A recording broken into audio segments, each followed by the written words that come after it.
San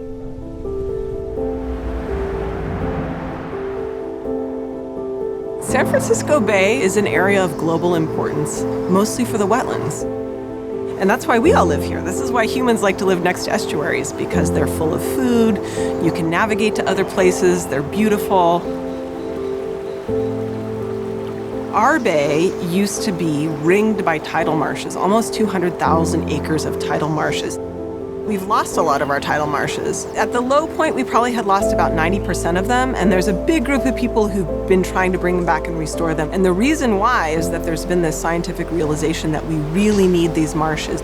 And these ecosystems are usually rated as the most or the second most valuable ecosystem on Earth, and that's because of all the things they do for people. So they sequester and store carbon, they process nutrients, they make food for fish, and they protect the shorelines. They actually help reduce shoreline erosion and flooding. Sea level rise is a phenomenon that's going to affect the whole globe, and San Francisco Bay is one of those places that's definitely going to feel the impact of sea level rise in the coming century. With climate change and sea level rise, we all have to build partnerships and work together, because the water will find its way, will find a path to move in. And if we are doing our own individual actions, that water will make its way and it will impact a lot of lives. We know that there are going to be high water events coming over the next decades, and it's important not to put people and property in harm's way. I think this is one of the societal questions we have. With the last areas that are available to us to choose between development and restoration, do we want to use them to make what are essentially these wilderness areas right next to our built shoreline? Or do we want to have more development right up against the water? And one of the things I think we have to ask ourselves is it smart to be building in a flood zone?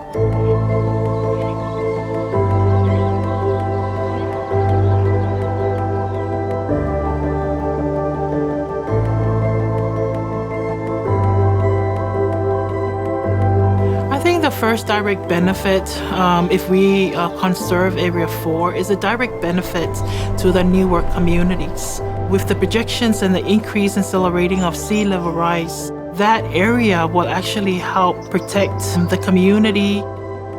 What's special about that is that tidal marshes can actually migrate inland as sea level rises, and they can increase in elevation. It's one of the ways that they're really adaptive and resilient.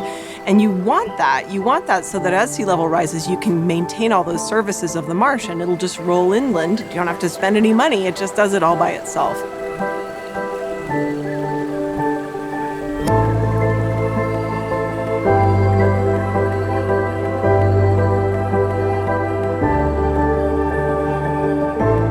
We spent a lot of time looking into this and mapping areas where tidal marshes could potentially migrate in the future. And there aren't that many spots that are not developed, particularly in the South Bay. So Area 4 is a pretty unique opportunity for marsh migration space.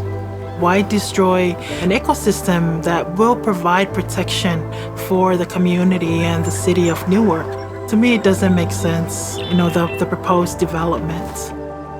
The reason I think this matters to everybody in the Bay Area to be thinking about this choice is that the Bay belongs to all of us. So the health of that beating heart of our community really matters to all of us, and we need to be making more of a collective decision about what we do.